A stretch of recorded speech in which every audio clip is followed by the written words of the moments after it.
There is no doubt that what we've seen over the last couple weeks out in the streets is in part the result of poor leadership in law enforcement. There is a vacuum. Our guest today is going to help us navigate how to pull ourselves out of it and become better individual leaders. Stay with us. You are a warrior. 321 status. What kind of vehicle is it? You are the very best your nation has to offer. 911. Multiple shots fired. They're asking you to lead. 5. We need a Bearcat. It's up to us. So 133. I need somebody that's got a visual on where the shooter is. You must be sound in mind, body, and spirit. 42, where's the officer down? I have a rescue helicopter that wants to land and help.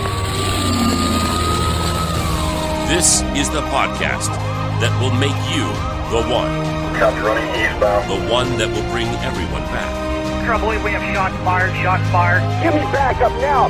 Because no one else is coming. We're going to have an officer shot. 100 block of East Street. Suspect is down.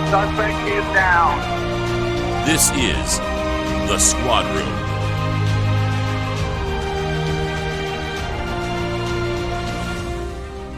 Hello, everybody. Welcome back to the Squad Room, where I help you learn the tactics and strategies and the mindset for having a successful career and a successful life in our very, very challenging career, especially these days.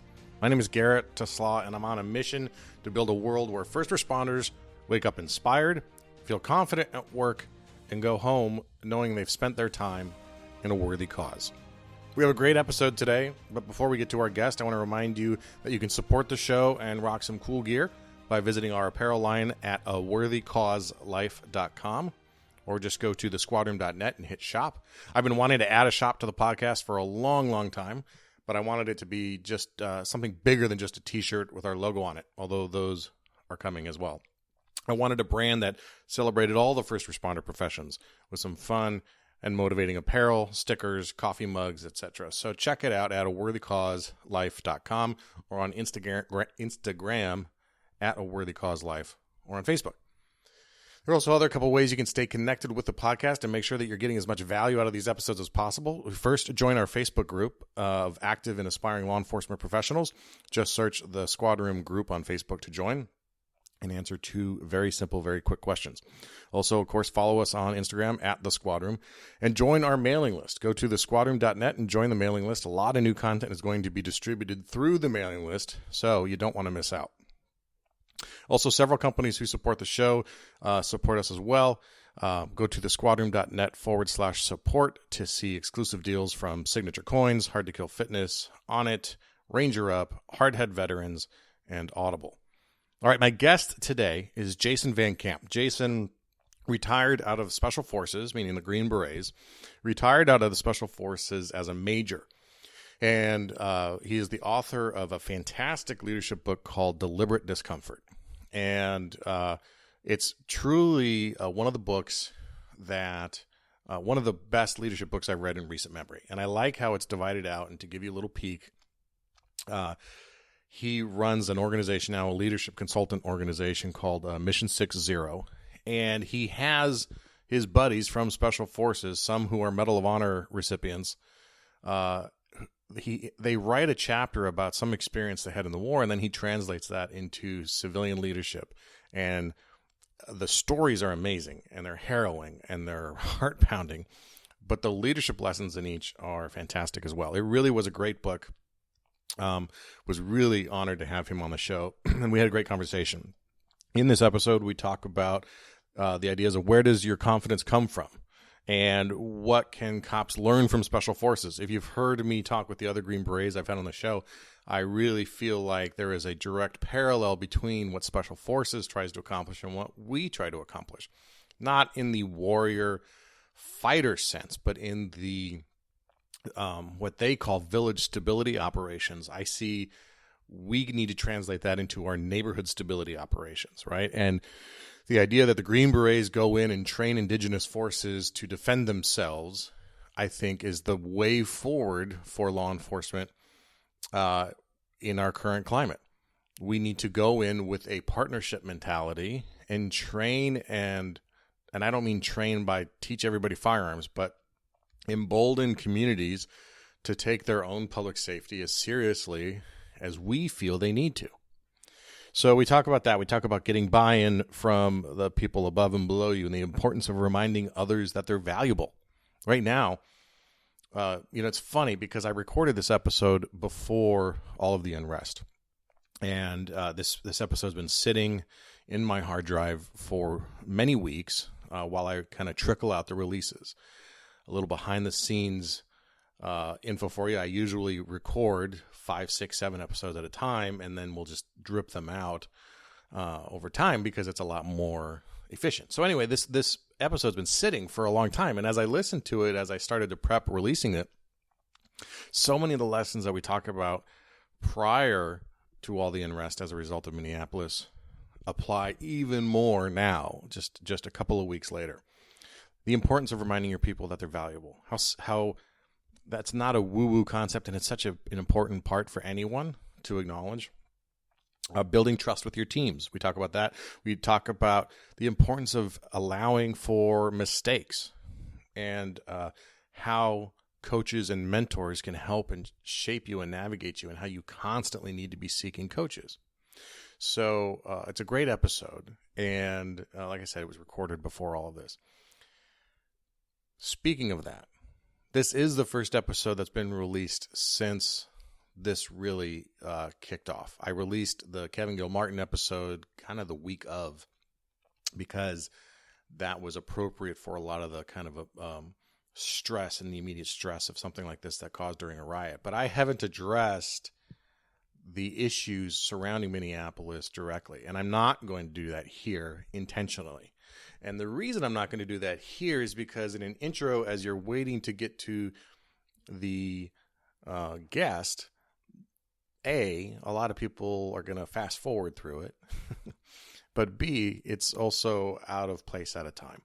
And I want to be very deliberate in how I approach it. I want to be very deliberate in the language I use. As Sam Harris has said, conversation has been weaponized as a result of what is going on. And so, like any of you who have any platform and who have a social media policy and have these other concerns, including safety for your family, I want to make sure I have my thoughts fully fleshed out, but also that I'm speaking authentically, but also in a manner that doesn't compromise anything. So that will come. It will come. And what I'm focused on in any of this, as I'm always focused on, is what can we do as individuals to change the course, if the course, in fact, needs to be changed. And hint, in this case, it does.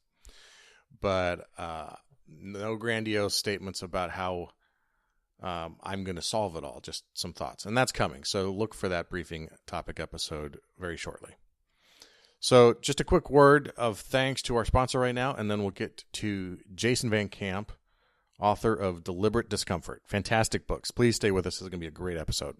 This episode is sponsored by Signature Coins.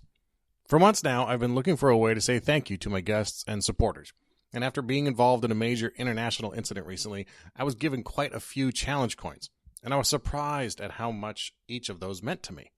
So I decided to make a squad room challenge coin to share with guests and supporters.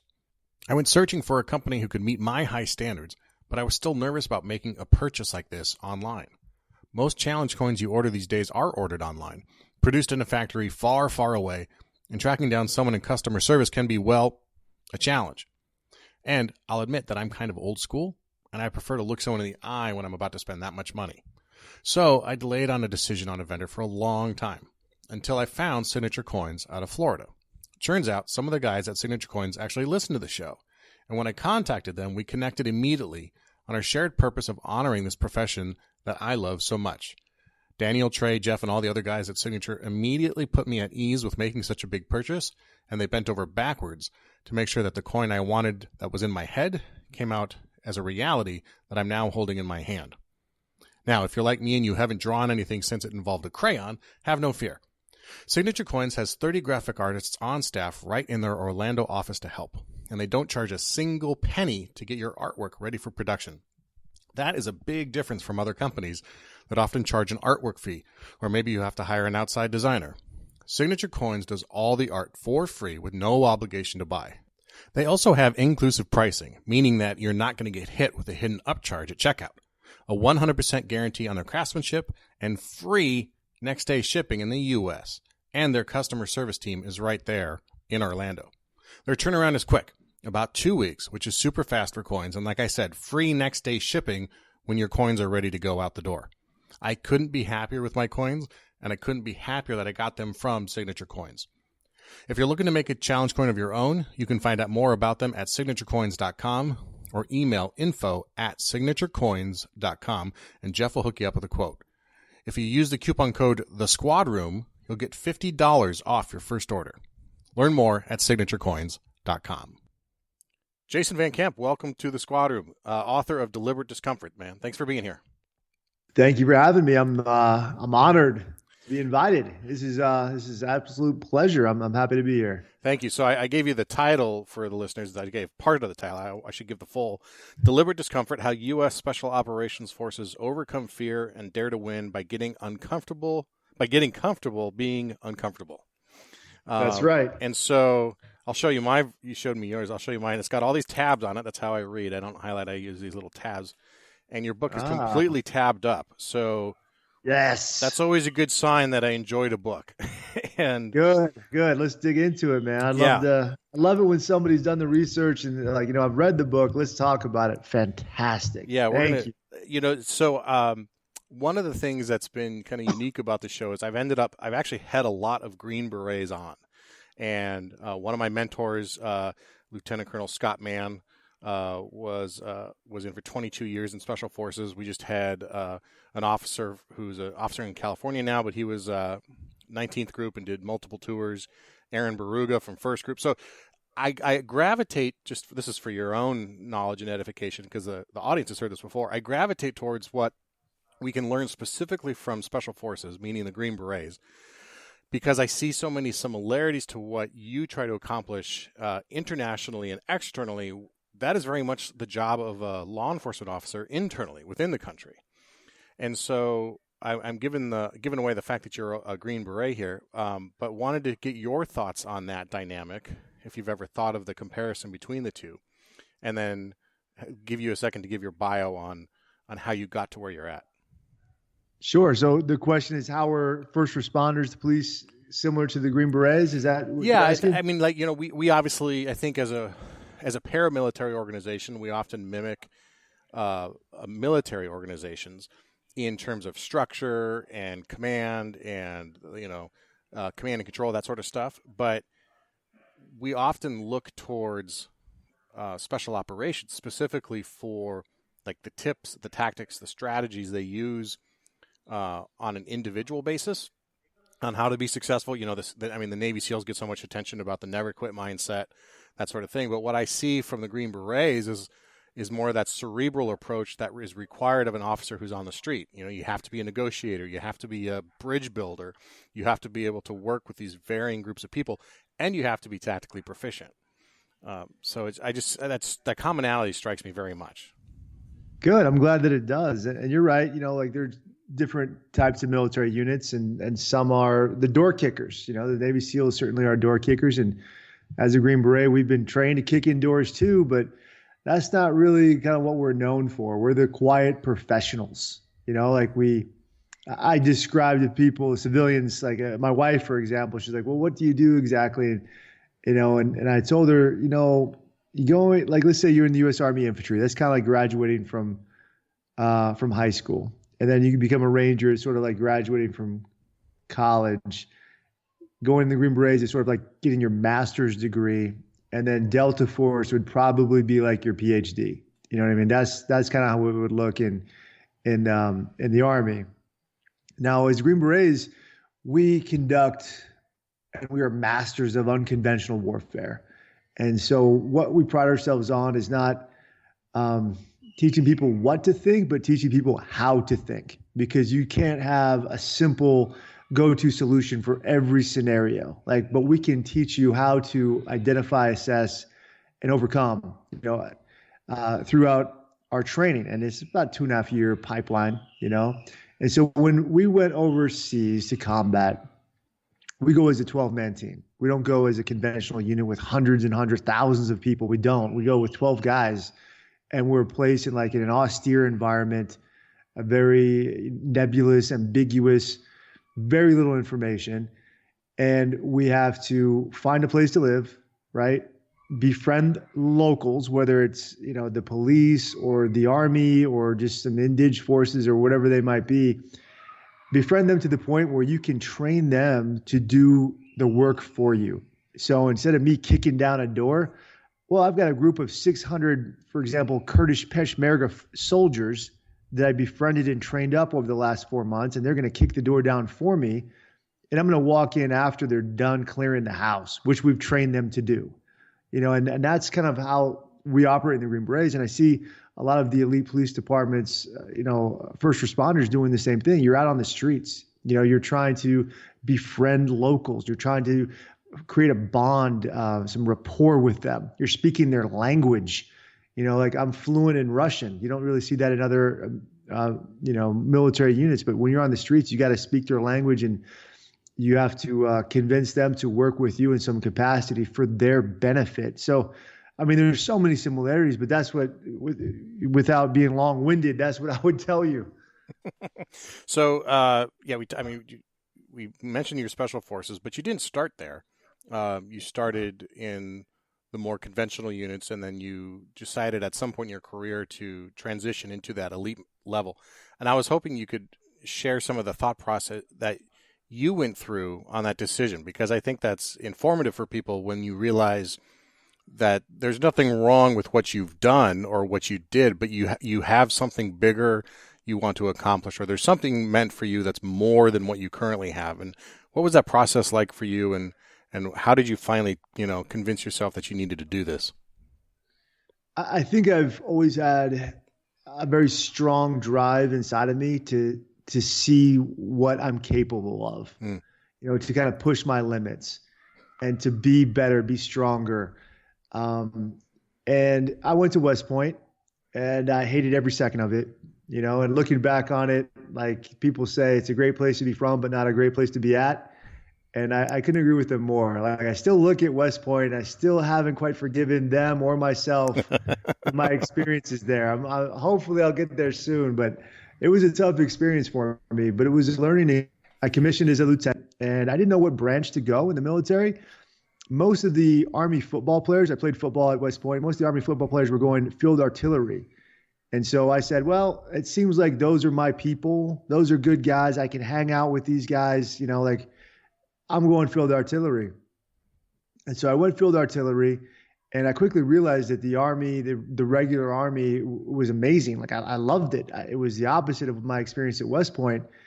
And one day during our officer basic course, one of my best friends, Andy Reese, who is an Army football player, who's actually my chief science officer at my company, Mission 60 right now, he's like, Jason, there's a brief after class this evening. A ranger's going to come talk to us, and they're going to do some pre-ranger physical training in the morning, and the guys that make it get to go to ranger school. And I was kind of like, okay, cool, man. And he's like, well, I'm going to go. I'm like, what, you're going to go? Like, you're not going to make it. Like, what are you talking about? Like, he's like, no, I'm doing it, man. I'm doing it. I'm going. He said, you should go too. We can do it together, And I was like, man, like, please don't tell me this, because if you're going to do it, then I have to do it. Like, I can't just let you do it and me not do it, man. I'm too competitive. I consider you too much of a friend. I don't know if I can live with myself. If you're a ranger and I'm not, are you sure you want to do this? He's like, yeah, I'm sure, man. Let's do it. So the next morning at 4 a.m., I showed up at the PT formation for pre-ranger training. There was 100 guys from the class there. And of those 100 guys, not one of them was named Andy Reese. And so I was just like, this dude, we call him something in the military, a buddy effer. I'm not going to say it on your podcast.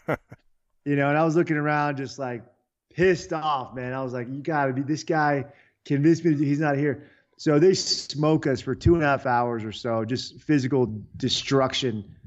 And I get back to the barracks, and I knock on Andy's door, and I'm just like, hey, bud, where were you? And he shows up in his boxers. His eyes are crusted over with sleep. And he's like, bro, Like 4 a.m. came super early. I couldn't do it, man. Like it was just too early. And I'm like, well, now I'm stuck in this thing for the next 4 months. Like I've got to go. I can't quit. He's like, I'm sorry, man. Good luck. And so the next thing you know, after 4 months, I'm one of 12 guys that remain. And of those 12 guys that go to Ranger School, I'm one of 3 that graduated. And so I was really proud of that moment. And that's kind of how it started for me, where I was like, you know what? Like Ranger School was awesome. Like I got a chance to put myself through something very, very difficult, and I came out the other end on top, and I saw how much I improved. I matured mentally, physically, spiritually, socially, emotionally, like professionally. Like I was a better product at the end of this course. And I started to ask myself, well, if I did this, I wonder if I could do that. And if I could do that, then maybe I could do that. And the next thing you know, I'm trying out for Special Forces. I'm in the selection program. I loved every second of it. That was my favorite course. And then I go to the qualification course, and it was amazing. And then the next thing you know, I'm a Green Beret. And that's kind of how it worked out for me. Just I had to have someone kind of challenge me or convince me or motivate me or just kind of present an adventure, a journey in front of me. And once I saw that, I took it. And for me, it wasn't about like the trophies. It wasn't about, I get a Green Beret. It was about the people. It was about the journey that I was taking with those people, and to be able to celebrate with them at the end and see their smiling faces and see them laugh and see them like celebrate together as a team. That's really what it was all about for me. That's what spoke to my heart, and that's why I did what I did. Where did that confidence come from, that you felt like you were at least in the arena or in contention immediately? And I have to think it comes from playing football at a high level, but going further back than just playing football at West Point, even applying to West Point is one of those things where you have to feel like you're credible and confident and competent to throw your hat in. At what age? Do you remember an age where you started to feel that sort of sense about yourself?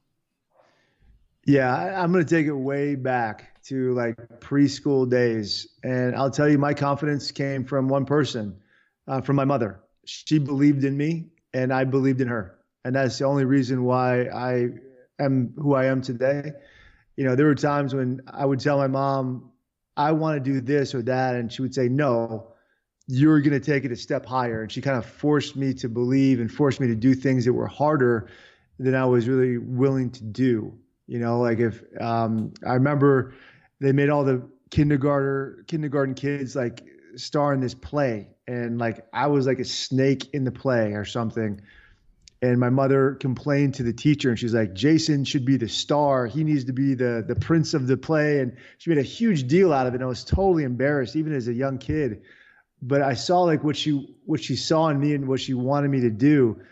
My dad, he was kind of like the tough guy. He was like the negative reinforcement. He was like really hard on me. And if I didn't do something well, he'd be like, he'd shake his head and be like, that's not good, or, that's embarrassing or whatever. And that would motivate me in a negative reinforcement sort of way. But the positive reinforcement I got from my mother, the belief that she had in me, the belief that I had in her, is really kind of what created this confidence in me. It starts with your parents, and I think for most people it starts with your mom. Yeah, it's interesting as you're saying that, I'm thinking about how that connects to some of the stories in your book, and how it starts with positive motivation, and you have these people who enter the story at varying parts, especially your boss, your first boss in Special Forces, Major Pettit, and how everything from that position was positive reinforcement. And I wanted to jump into that because I think the book is really great. I really do. And I like how it's laid out. You have a story from either your experience or the experience of somebody you served with, and a story that they have from combat or from their time in service. And then it's almost always like nail biting, edge of your seat, like page turner. Some of those are just unbelievable. And thank you. And then you have a section on the science behind the dynamic or the thought or the psychology that went into what happened in that story.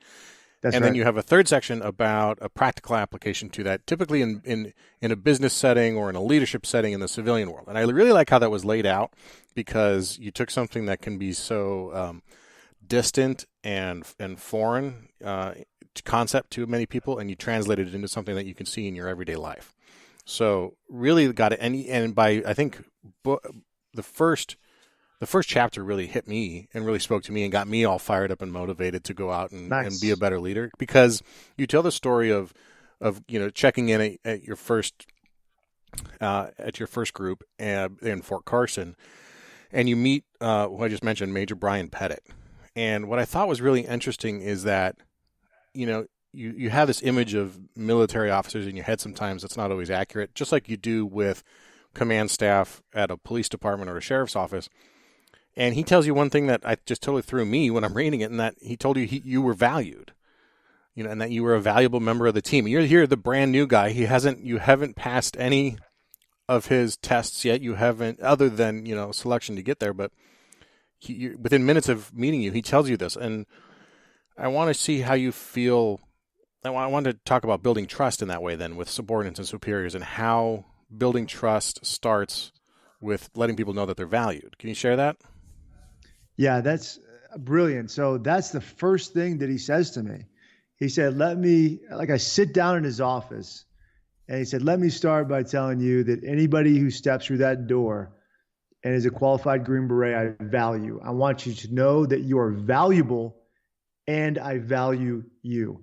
And so immediately, like, my defense, usually you sit down for the first time, your guard's up, man. Like, what am I going to expect? I don't want to be hit in the face. Like, right. Immediately when someone tells you, hey, I'm your boss and you're special, I value you. And I don't even know you, but I would need you to know this. I need you to understand you're valuable. Okay. You basically got my buy-in. Okay. What do you want me to do, sir? Like, if you feel that way about me, if you think that I can add value and I am valuable, okay, how do I show you? What can I do for you at this point? And so that was an unbelievable, lesson, to say, whenever I'm in charge from here on out, whenever I bring in new employees to Warrior Rising or Mission 60, that's the first thing I tell them. I said, listen, I don't know you very well yet. I've read your resume, I've read my background, and I want you to know, like, you coming on to this team, thank you. I appreciate you. You're valuable, and I value you. And if you ever don't feel like that, I need you to tell me, because I'm doing the wrong thing as a leader. What do you think? So that's yeah, go ahead. No, I'm sorry. I keep going, man. I can keep going on and on. I gotta tell myself to stop talking. Well, this is a long form. It's a long form podcast, so we're all good, because I really think there is such a hang up, because when you say to someone else, especially someone you just met, that you're valuable, there's an impression that you are either being emotional or you're showing some sort of vulnerability by admitting that there's someone else who brings value to the table. And so I think that it's a struggle for a lot of leaders to get those words out of their mouth. And they may believe it, right? But to say it, I think, is such a big deal. And we all have that boss or that coworker who it's like, oh, they really like you because they don't talk to you, but they grunt, so they must like you. Or we know that he likes you because you didn't get a bad employee rating this year, whatever it is. But to go proactively and to say the importance of anyone who shows up through that door, I just thought was a wonderful way to start a relationship, but also to start building trust, because, as you just said, they get your buy-in, and then you can start building trust both ways, right? And so what are the things that you, as a leader also, and, what are the things that you would do or that you took from that you would use to build trust with your teams, with your subordinates? Yeah, another great question. So I fully agree with you that by telling someone that they're valued and valuable, you're being vulnerable yourself. You're saying, like, I don't have all the answers and I need you to help me. Okay, fantastic. That's, in my opinion, that's how you should run things. Now, the next question, it's what I've taken from this. I've taken all of this. I basically try to emulate chapter 1 in the book whenever I sit down with a new employee. But one of the things I wanted to talk about was a lot of times our clients will come to me and they'll say, Jason, I started my business. I'm passionate about it. I work my ass off for this. I stay up late at night. I just want this thing to succeed. I do everything I possibly can for it. I want my employees to feel the same way. I want them to buy into my business as much as I'm bought into it. How do I do that? And the answer is simple. And, Brian Pettit tells me, it's like, in order for you to get buy-in, you have to buy into them first. And that kind of blows people's minds. They're like, well, wow, I have to put forth effort into them. And you got to find out what motivates them, what's their purpose, what they are getting excited about. I'll tell you a really quick story. It's a personal story. A friend of mine, Cameron, he's a great, great guy. 5 years ago, I got married. And I was asking all my friends, hey, you got any advice? I'm getting married for the first time. And they would give me advice. And I asked Cameron, and he's like, Jason, marriage is easy. Piece of cake. Here's what you got to do. And I listened to him and applied his advice, and 5 years later, Cameron and I hang out all the time. And recently, a few months ago, he's having lunch with me, and he's looking a little down. And I was like, hey, man, what's up? How is everything? And he said, well, Jason, not good. I'm getting a divorce. And I was like, wow, man, I'm shocked. I'm floored, as a matter of fact. I thought you and your wife were a perfect couple. I thought you guys were doing great. You got 4 kids, and been married for 15 years. And he said, I walked into my house a few days ago. Kids were playing around. Wife was in the kitchen. I walked in. I asked what was for dinner. And she matter-of-factly told me, I'm leaving you. This is over. And I've been cheating on you for well over a year. And I'm moving in with this guy. Goodbye. And he didn't know what to say at first. He was just in shock. And he noticed that she had bags packed by the door. She picked her bags and she was walking out the door. And he just started panicking and just started saying, stay, we've got kids. Like, I'll go to counseling with you. I'll do whatever. Please just stay with me. Please, I'm begging you. And she didn't listen to him. And he kind of followed her out the door to the car. And finally she turned around and she's like, okay, listen. All right, Cameron, I'll give you one chance, one shot. I'll stay with you if you can tell me one thing. What's my dream? What's my vision? What have I always wanted to do with my life? If you can tell me that right now, I'll stay. And he just looked at her and he shrugged his shoulders. He's like, I don't know. And so she got her bags in the car and took off and left. And Cameron and I were having lunch, and he said, Jason, remember when I told you marriage was easy? And I was like, yeah, man, I do remember that. And he's like, well, it was easy for me, but it wasn't easy for her. And I think about that, and I think, like, how often do we focus on our own goals and what we want to accomplish rather than on what your wife or your spouse wants to accomplish, what their goals and visions are, what your employees' goals and visions are.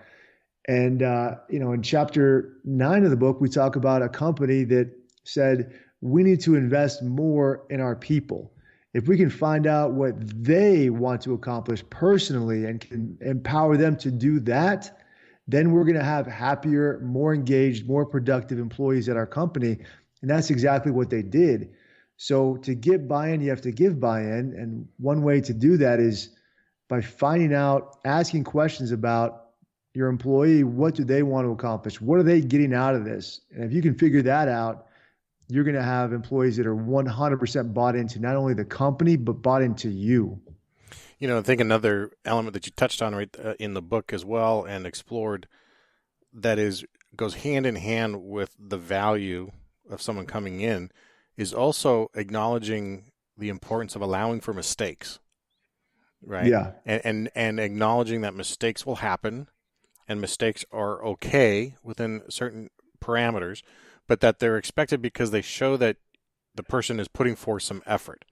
And you got supported and you were given clear guidelines about what mistakes were okay. And I thought you could share that, but also then how in running, your own teams and then in your private business now, how do you allow for mistakes without appearing or looking or actually being lacking in direction or command of the group? Does that make sense? Yeah, no, I agree. That's something that was very prevalent when I was on a team as well, because when we're on a 12-man ODA and I'm the commander, like these type A personalities, these guys that have been highly trained, that know their specific, MOSs and their jobs, essentially, like I couldn't create a team atmosphere where I'm the central hub. I'm the command and control element of everything. I've got to give these guys autonomy. I've got to let them do their job. I can't put a collar and leash on them and just give them, a few inches to run around. That's not how it works. That's not what they would appreciate. So I would teach them correct principles. I would try to be as clear as possible up front, answer as many questions as possible, do a check on learning with them to make sure they understood what I wanted. And then I would trust them to get the job done. Now, understanding that that's how I led and that's what was taught to me as an effective commander, Brian Pettit says, you're going to make mistakes, and mistakes are okay as long as they're aggressive mistakes. And that was something that I heard a lot when I played football. My coaches would say, hey, listen, you're not going to be perfect, but as long as you're being aggressive, we can tolerate that. And Major Pettit said, if you're making these aggressive mistakes, it shows me that you're willing to take risks. And it impresses me because you're willing to stretch out. You're willing to push your boundaries. You're willing to get uncomfortable. And you can't, let's be honest, you can't run an organization that has zero mistakes. You can't do it. And Major Pettit said, listen, I'll be lenient with you, and I expect you to be lenient with your men. Okay? All mistakes aren't equal. Right. And what he said was, if you're avoiding mistakes like being unprepared, so just showing up and not knowing what's going on, he's like, I'm not going to tolerate it. If you focus on personal gain, like how is this going to advance my career? Am I going to get promoted because of this? Or sometimes you could make money doing side projects or things like that, or, whatever personal gain might be for you. If you're doing that, you're wrong. If you have any malintent, if you're jealous, if you're trying to get revenge on someone, if you have evil thoughts, I'm not going to tolerate that. And he said, finally, I'm not going to tolerate you being sloppy, negligent, lazy, or stupid. And if you're focusing on three things, really fighting, surviving, and winning in this environment, I will let those things slide, and that just gave me more confidence to know okay, I'm not expected to be perfect. I'm okay. If these things happen, then I'll be honest and truthful to the commander and tell him, this is what happened and this is why. I take full responsibility, full accountability for it. I know that he'll forgive me and he'll give me another chance. And that not only allowed me to get more confident, but it also continued the buy-in of my commander,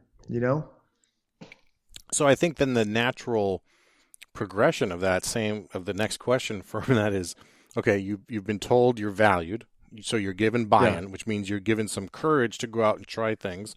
You've been told mistakes are okay within certain parameters, the aggressive mistakes, but that invariably means that, like you just said, there's no such thing as a perfect organization or a perfect performance. Mistakes happen. The next biggest challenge I see for anybody in any sort of situation where they're in a leadership, not even a leadership position, but a supervisory position, is an unwillingness to admit mistakes. So you get to make them, but you also have to be willing to admit to them, right? And the special operations, just like law enforcement, are well known for the hot wash or debrief. And Green Berets are known for their very direct and very detailed and honest self-assessments and assessments of their teammates. But how do you, as the guy in charge, make sure that you stay open to the constructive criticisms? Because they're going to come, right? I mean, they're guaranteed. Yeah. And I don't think you should take constructive criticism from everybody in your organization, just leaders that you trust, sort of like in your inner circle sort of thing. And so what I always did was, of those inner circle guys, usually high-ranking NCOs for me, right off the bat, day one, I'd just be vulnerable with them and say, listen, I don't have all the answers. I'm not perfect. Here is what I am. I'm going to bust my ass for you guys. I've got a big heart. I care. I care about my soldiers, care about my people. I've got a big work ethic. I'm going to dominate PT. I'm going to dominate like briefs. I'm going to dominate presentations. I'm going to stay late. I'm going to get the work done. That's just who I am. And I've got big balls. And that means I'm going to take risks. That's who I am. Like, I'm a risk taker. And I want you to tell me at any point, like, we'll throw the rank aside. Like, you have carte blanche to come to me personally. And this doesn't mean like in a crowded room or in front of the team, but this means come to me personally afterwards. If I'm doing something stupid or going down the wrong route or doing something that doesn't make any sense, I give you full permission to come up to me and tell me, sir, you're being a dumbass. Like, don't do this. I don't understand why you're doing this. And this goes both ways. I can do this to you as well. And as long as we have that relationship, like, we're going to be okay. And I've always done that, like, on day one, right off the bat with my guys, my inner circle guys, and as long as we're on the same page with that, things generally went pretty well. And there were plenty of times when my guys would come to me like, sir, what are you doing? Like, I don't understand like this at all. And sometimes I'd be like, well, we're doing it because of this. And I'd convince them. And other times I'd sit down, I'd be like, yeah, you know what? That doesn't make a whole lot of sense. Let's not do that. You know what I mean? Like, it just made sense to me in my mind initially. And then after we talked it through, it was like, nah, not a good idea. Every time I've had the opportunity to have a relationship or a conversation like that with the people I'm in, quote unquote, in charge of, I've always found that it increases that level of trust again, because regardless of what a new leader thinks people expect of them, everybody around you knows that you're not going to know it all. Right. And in your environment and our environment, there is no way to know it all at any given moment and be able to pick any of those things up at the snap of some fingers. And so I think it's counterintuitive for a lot of people, but oftentimes a new leader thinks, I need to know everything and I need to show no weakness and I need to show no acknowledgement that I don't know the answer. And really, that's just a mask they're putting on. Everybody else knows the game of charade that's going on. And you actually lose credibility and lose trust with your people rather than coming forward and being vulnerable and saying, you know what, I don't know everything. Yeah, you're absolutely correct. And guys that think they're Superman or Captain America, they 100% never are, because you can't live up to those superheroes and those expectations. You can only live up to who you are.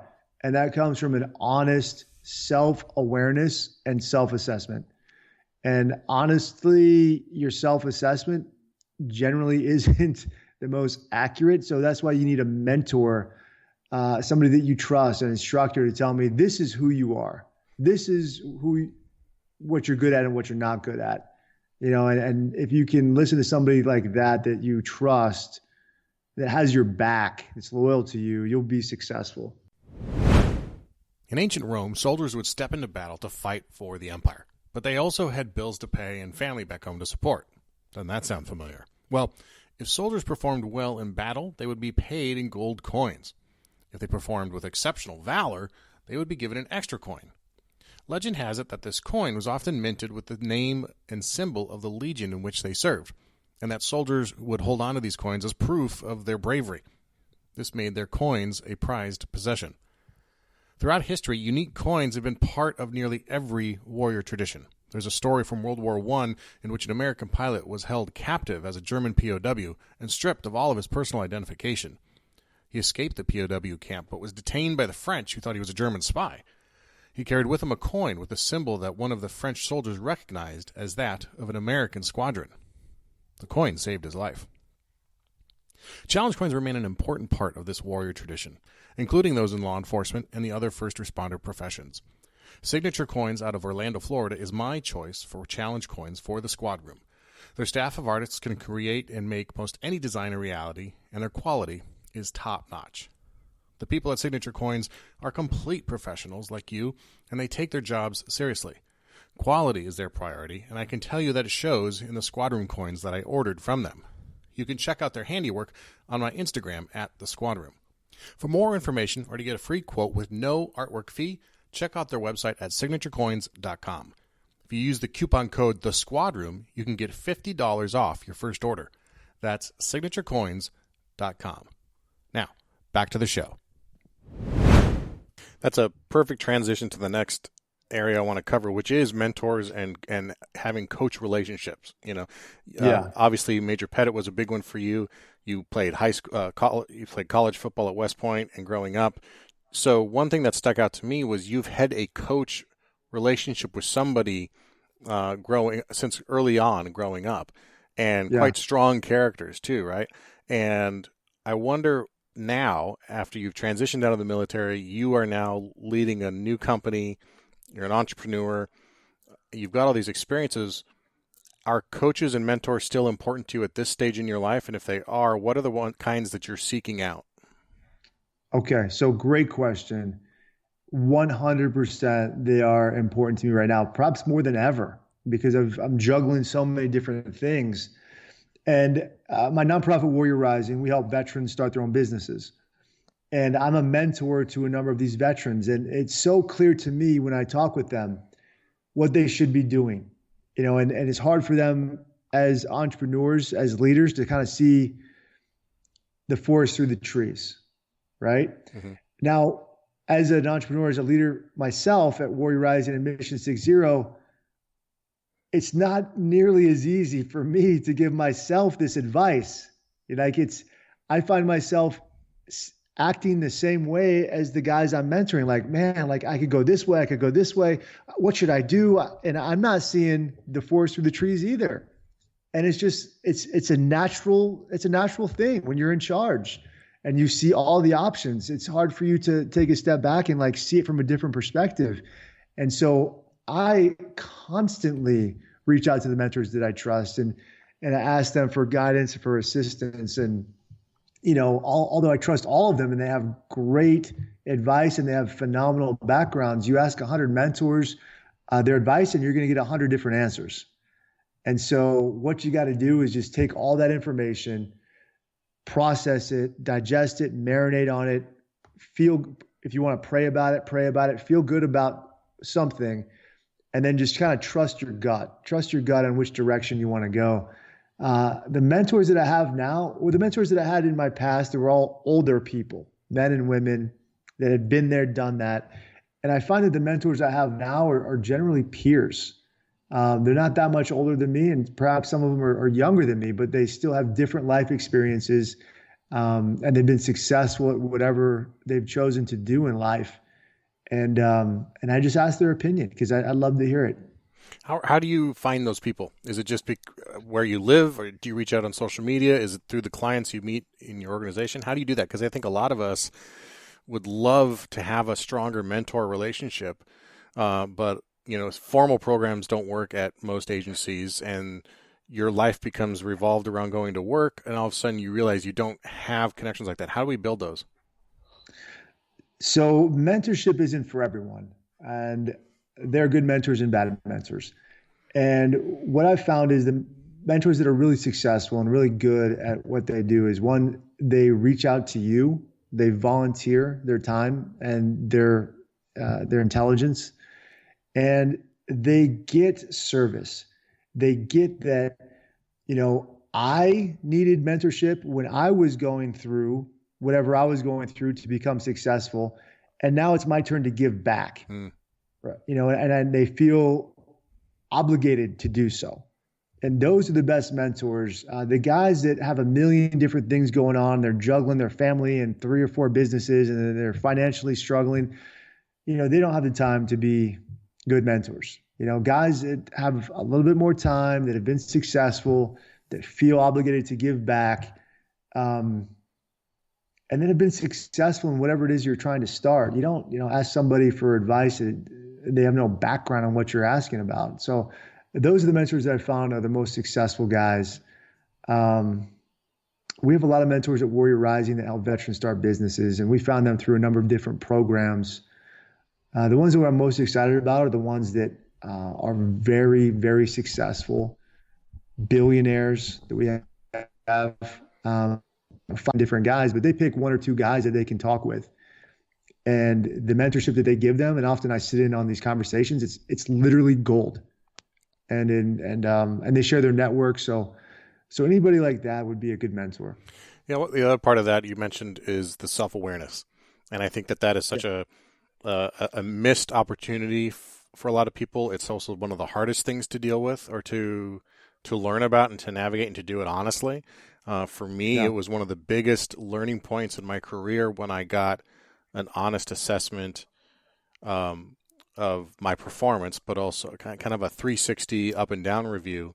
And I saw some huge gaps in what I thought I was doing versus what the reality was.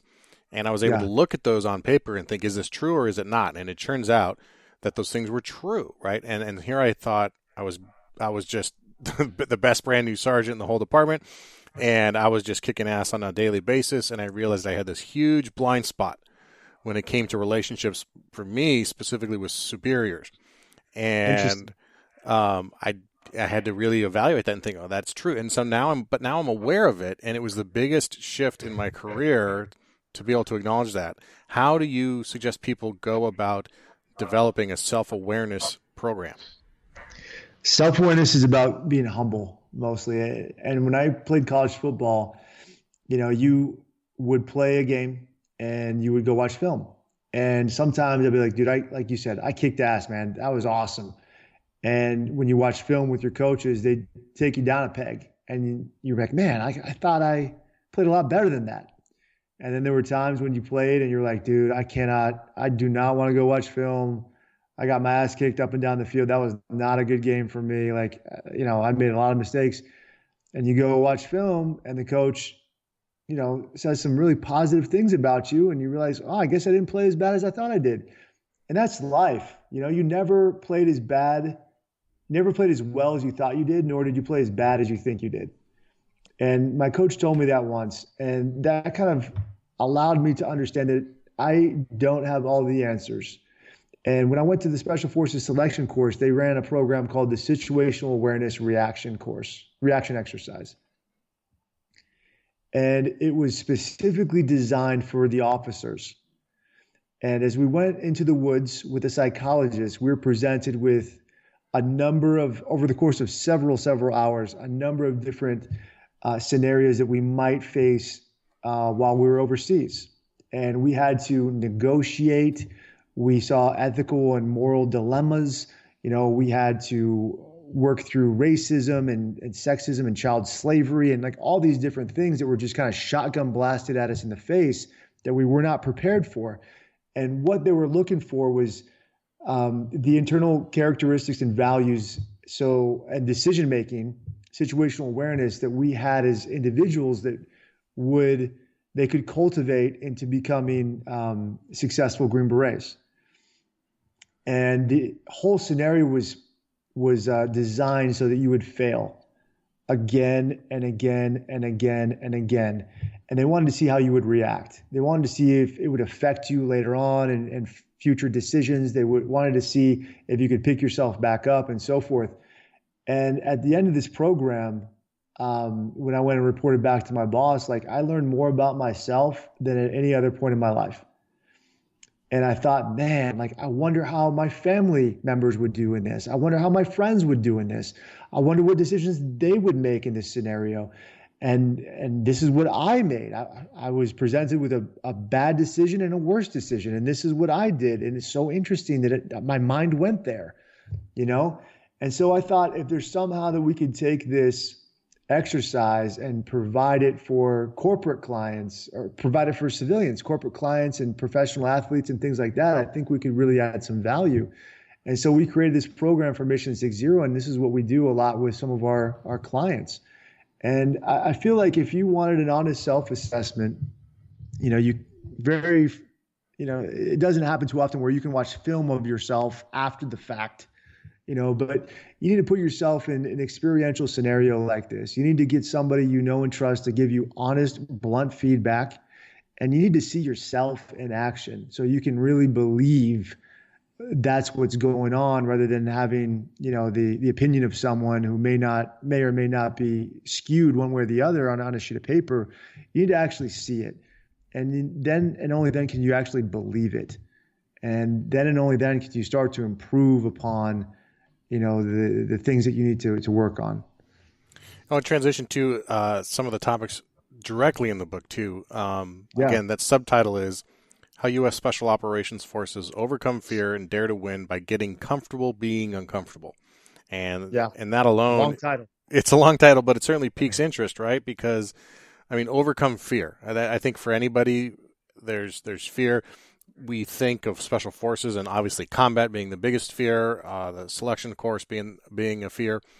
And I think, for us in law enforcement, we have the same fears of, going down a dark alley at night or rolling up on a domestic and not knowing what's going on, or a shots fired or an OIS or any of those things. And we have a lot of the training that you talk about here about stress inoculation and repetition and mental rehearsal and that sort of stuff. But I'm curious more about overcoming fear in those less obvious areas of our life, like we touched on it a little bit earlier, but the fear of going for selection, or for us, maybe going for a promotion or going for a specialty assignment. And those are less tangible things. There's a less tangible checklist to go through, right? You can't just stress inoculate yourself into being comfortable testing for a specialty position and feeling like you're valuable for it.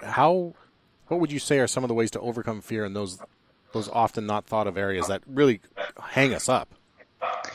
Yeah, that's a great question. It depends for everybody. So a lot of our clients would say, Jason, I need you to motivate me. And I say, hey, I'm not going to motivate you. I can't do that. All I can do is inspire you to motivate yourself. And they ask me what that means. And I say, well, look at it this way. There are a lot of military kind of leaders out there that are saying things like, wake up at 3:30 and start working out at 4 a.m. For a lot of people, that's very, very, very difficult. And that's an uncomfortable thing. And if they're able to overcome that and do that, hats off to them. For other people, for me, for example, like getting up at 3:30 to wake up at 4 is easy. It's no big deal. It's not hard for me. It's not uncomfortable for me, especially when you go to bed at 8 p.m. Like waking up that early is not a big deal. Somebody else will say, make your bed in the morning. That's uncomfortable for you. That's how you get things started. That's going to develop discipline inside of you. Well, although I didn't really make my bed when I was growing up, I did it every single day at West Point. You know what I mean? And so that's not hard for me. I know how to make a bed and I do it every morning. Well, somebody will say, well, take a cold shower every morning. Well, I lived in Russia for 2 years and every April they shut off the hot water and they turn it back on in October. So every day for months on end, we took cold showers. It's not hard for me, right? So what's hard for me or what's hard for other people might not be hard for you and vice versa. If I were to say, Garrett, let's go run a marathon, I'd be like, yeah, I've run a few marathons. That's no big deal. But if I were to say, let's run 112 miles, you'd be like, Jason, it's uncomfortable. Like, I don't know if I can do that. Well, that might be your discomfort. That might be your next challenge. Whereas other people, it's like, hey, let's jog a mile. That could be overwhelming for them. So it all depends on what it is for you. For example, in combat, I never found going into battle, like facing the enemy, going into a house, like I was never afraid of that. I was excited.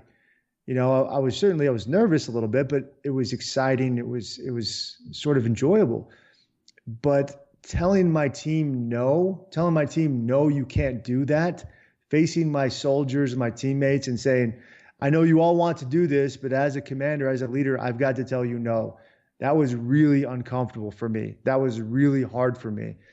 And because of that, because it was easier to say yes, I said yes too often, more than I should have, to my guys. And so it kind of depends on the person, is what I'm telling you. It depends on what's hard for you. And that's what the book Deliberate Discomfort is all about. It's saying, hey, identify what's hard for you and let's figure out how to overcome it together. Take that first step. Take that uncomfortable leap of faith. And once you do that, I promise you good things will happen. Yeah, I really like the idea that it's scalable. So your experience, your background, your training is going to be significantly different than an 18-year-old kid who's just coming out of high school and he's putting in an app with his, rural sheriff's department, but to each of us, that's the uncomfort level is probably within our own lives the same. It's massive for him. There may be massive things for you. It's all relative, I guess is what I'm trying to say. And how do you support and encourage the people below you on that chain of command to get uncomfortable. And I do that by telling them stories about put themselves in these uncomfortable positions, and they've come out on the other end. Like Leroy Petrie, for example, is a guy that inspires me. Medal of Honor recipient Ranger in Afghanistan in combat, as he's in this compound looking for a high value target. He gets shot through both of his legs twice. You know, most people would say, I'm hit, I'm down, I can't move. Somebody come get me. I need medical attention. Leroy chose to keep fighting, to keep running. He chose to ignore the pain. Somehow he kept going. He found himself in a trench with two of his soldiers in a firefight with some Taliban fighters. Next thing you know, a pineapple grenade is thrown into his trench. He picks it up with his right hand and throws it out. Other people would take the more comfortable choice of running away when a grenade is thrown into your trench. He picked it up so that he could save the lives of the guys around him, deliberately putting himself in an uncomfortable position, knowing that this could kill him or seriously injure him. And it blew his arm off. And he calmly chose to take a tourniquet off his body armor, put it on his right arm, what was left of it, stop the bleeding, calmly pick up his rifle with his left hand and continue to fight. And then defeat the Taliban and then get his guys that were injured by the grenade to a helicopter to safety. When I think of Leroy, I'm like, man, if only I could be a man like that. If only I could make decisions like that in life, I could be special. You know, another friend of mine, he's not in the book. His name's James Lawrence. His nickname is the Iron Cowboy. You know, to create a better life for his family, he decided to be an ultra marathon guy. He decided to be, a Guinness Book of World Records holder, and he went and did 50 Ironman races in 50 consecutive days in all 50 states. He's a friend of mine. He just lives down the street. And whenever I'm at the gym on the treadmill and I start to bump up my speed, and I'm like, man, this is getting really tough. This is getting really uncomfortable. And I look at the clock and I'm like, I've been running for 12 minutes. Like James Lawrence ran 50 Ironmans in 50 days. Like I can make this a little harder for myself right now. Like I can suck it up for another 30 minutes until I'm done with my cardio today. And I think if you can see people who have been there and done that and give you confidence that, you know what, I can do that too. And I think that's what I like to help people to understand. I think that's fantastic. And I love the idea of being able to pull inspiration from our peer groups, and realizing that you're surrounded by people who are remarkably talented in different ways and different from you. And that if we just take the time to look and pay attention to the neighbor or to our partner or to who it might be, we can gain a whole lot of inspiration and motivation to get uncomfortable in some facet of our life that we can get better at. We all have our heroes. Yeah. And I say heroes don't get a vote. They don't. My dad's my hero. Would he be on the cover of any magazine? Probably not, not in his lifetime. And so like when I call some of my guys heroes, and they would never call themselves heroes, but I call them heroes because they're heroes to me. Mm-hmm. And that's what we're getting at. These heroes, these people that you admire and you aspire to be like, they don't have to be perfect. They just have to have something that you admire and you'd like to aspire to. I really like that. And I'm glad you brought that up because I think that often when I'm at work, and it's usually, we're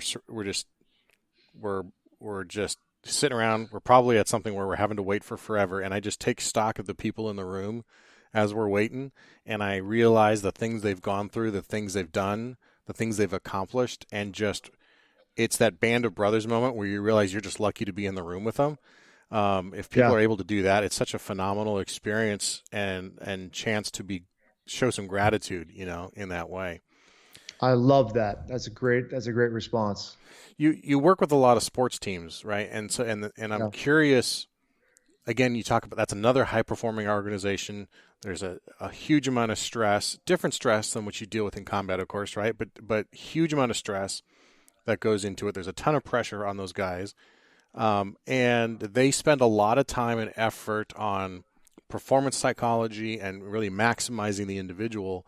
And so I was curious if, from your perspective, if there's things you see in these professional organizations, the baseball teams you work with, the NFL teams, what can law enforcement learn from these organizations about what they're doing right to make their people high performers? That's a great question. So it's always a blast working with these professional sports organizations. I always have a lot of fun because, you follow them, you know all about them since you were a little kid, and then you walk into the organization, and it's so interesting to me. As soon as you walk in the door and you're in the lobby, you almost know immediately what kind of organization, what kind of team it is just from the atmosphere.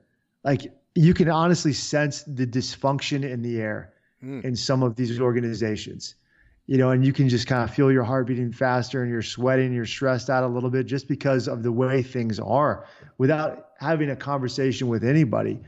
And vice versa. You walk into some organizations, you're like, man, these guys have got it together. They're on top of the world. And working with these organizations, the problem that I see over and over and over again is communication. It comes from constant turnover and change, which you see a lot of in law enforcement, and you see a lot of in the military. Like, you have a new commander sometimes every year, every couple of years, and they have their own leadership philosophies, and they want to really emphasize one point or the other. And some of them are really, really good, and some of them are really, really bad. And what I've seen with these organizations, the head coach, the guy that's in charge, like, if he is not a good communicator, if he can't clearly articulate his vision, his values, what he wants to accomplish, if he can't do that, then this organization is doomed to fail. Because he might know that internally, he might know that, but if he's not telling that to everyone and getting everyone to buy in, to understand, then the guy's going to last maybe a year. Maybe he'll be there 3 years tops. Maybe he has enough talent on his team to be a 5-year guy, but that's it, And I feel like some of the people that they bring into the organization, that's the second component to the communication. You have to bring in people to the organization that communicate well with you. They all are skilled and talented, all these players, in different ways. And they all have their different values and beliefs. And if you get somebody that's on your same wavelength, that's vibing with you, that you can communicate with and you can teach, then he's going to be successful no matter what level his skills are. And they're all very high, what I'm talking about. Mm-hmm. And that's why you see some players that they're kind of busts with some organizations, and then they land with another organization, and then they're like a Pro Bowl player. They're an all-star. And it's like, well, why couldn't that guy play well there? It's because he wasn't valued. He wasn't communicated with effectively. He didn't understand what was going on. And now that he's with a coach that understands how to do it, he's going to be successful. I think there's a lot of cops nodding their head right now about the whole communication issue. I think it's probably the number one thing you hear about, is that they don't know what's going on, or they don't feel like they know what's going on. And then what you just said at the very end there is absolutely right. I've seen so many guys and girls who are struggling. They're not hitting their stride. People are thinking they're going to fail out. They're not going to pass probation. They're a slug, and then they get put with just the right leader, and then they shine. And yes. It's a whole different person. And you have to wonder. Sometimes you don't have to wonder because you know who they were with. But was it the circumstance or the environment? It almost certainly is. Or was it the person? And any leader who sees someone who's struggling that they're in charge of, I would encourage you to look at what you're doing first before you look at what they're doing, to figure out where your gaps are and how you're leading them. Well said. I couldn't agree more. That's exactly correct. Jason, the book's Deliberate Discomfort. It really is an enjoyable book.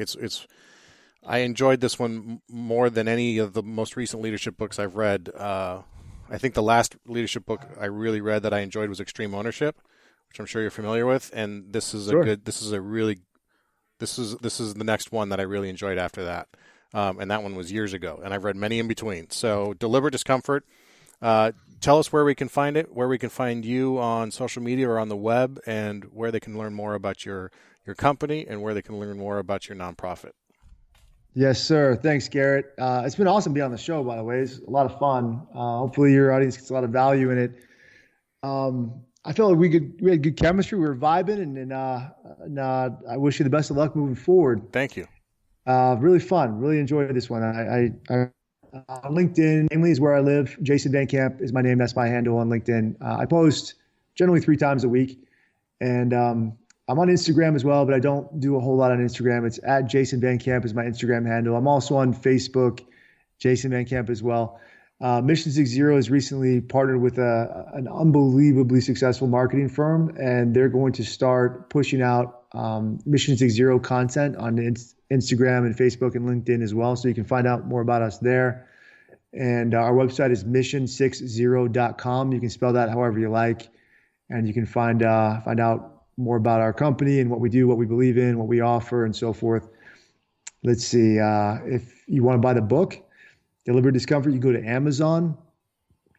We've sold almost 18,000 copies so far. It's the #1 Amazon bestseller. If you get a copy on Amazon and you like it, please leave a review. We're trying to get as many reviews as we possibly can. Hopefully they're positive reviews, but if you have a negative one, that's okay too. Or you can go to veteran-owned and operated 9 Line Apparel, and they're a partner of ours, and you can get the book, Deliberate Discomfort, with a limited edition t-shirt, in a bundle package, and they do a phenomenal job. Absolutely fantastic. Really happy with that. And other than that, find out about Warrior Rising, our nonprofit. Warrior Rising across the board, LinkedIn, Facebook, and then Instagram. It's We Are Warrior Rising. And warriorrising.org is the website. We help veterans and their immediate family members in the most altruistic way we know how. We help them help themselves by starting their own businesses. And last year we helped 1,016 veterans start their own businesses, and we raised almost $1 million. So 82.4% of every dollar we raise goes back to the veteran. And that's it. Hopefully that answers all the questions. It does. We'll put all the links to your social medias, your website, to Warriors Rising, to Mission 60. We'll put all those in the show notes. So if people don't have access to it right now, they forget, they can go to your episode at thesquadroom.net. And they will all be in there, and they can just shoot a link to there. I highly encourage anyone who is currently a leader, looking to be a leader, or feels themselves as a leader. And the clue I always say is, if you think you're a leader, you are. Just start acting like it. Pick up this book. It's a really easy read. Great war stories for the guys that like to read stories from combat. There's a lot of interesting science in there, too, and then you put it into layman terms in each chapter, too, and some great discussions. Jason, thanks for your time today. Really appreciate having you on. Really enjoyed this discussion about how we can overcome fear and get uncomfortable. Awesome. Thanks, Garrett. Thanks for everything. Take care. All right. Thanks for listening to this interview with Jason Van Camp. So how does this relate to our badges? Something we talk about on this show often. Our beliefs, actions, discipline, goals, emotions, and service. And I think that Jason has exemplified some of these areas to such a degree that he's just a shining example of how, when we align all these things together, we can really 10x our results, and we can leverage whatever environment we grew up in. We can leverage whatever our experiences are at work. We can leverage whatever age we are at the age we are at. Right? So just for example, our beliefs and the belief that it's important to be able to allow for mistakes. And that belief causes empathy. And if you allow for mistakes and you have empathy, then in your actions with the people around you, both above you and below you, because remember, your leaders are going to make mistakes too, your actions are going to demonstrate patience. They're going to demonstrate acceptance. They're going to demonstrate, like we talked about, that an acknowledgement that people are valuable, and you're going to get a lot more buy-in.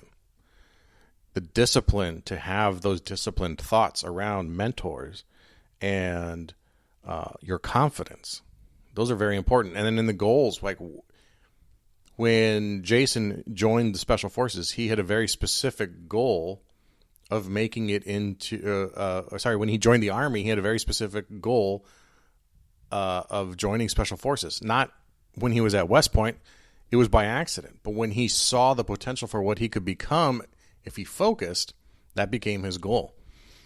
right? And then in controlling emotions and in identifying those emotions and opening up to them. Because again, going back to this idea that allowing people to be valuable, that's an emotional connection with people, and we have to be open to those experiences. And then, of course, service in something like this, he's able to turn all these lessons around and serve others in a bigger way by being open, by believing in empathy, by showing patience. So that's how I think Jason's a great example of the relation to badges. If you want to know how to support the show, there are a few ways you can do that. If you like what you heard today, if you got something out of the conversation, please consider leaving a review on the podcast player of your choice. Please leave a comment with your review. That helps us really jump up in the search engine results, and it then shares it with much more people. Second, share this episode with any other episode with someone you love or that you know needs to hear what we talk about here. You can share the episodes right from our webpage at thesquadroom.net and from most podcast players. If you heard something today you know a friend or a loved one needs to hear, please tell them about the show. Go to thesquadroom.net and just email this episode directly to them. And, of course, join our Facebook group and follow me on Instagram and Twitter at The Squad Room. Special thanks to our sponsors for today's episode, Signature Coins. If you're looking for a challenge coin for your agency or specialty unit, check them out at signaturecoins.com and use the coupon code TheSquadroom for $50 off. All right, until next time, please, more than ever, take care of each other and stay safe.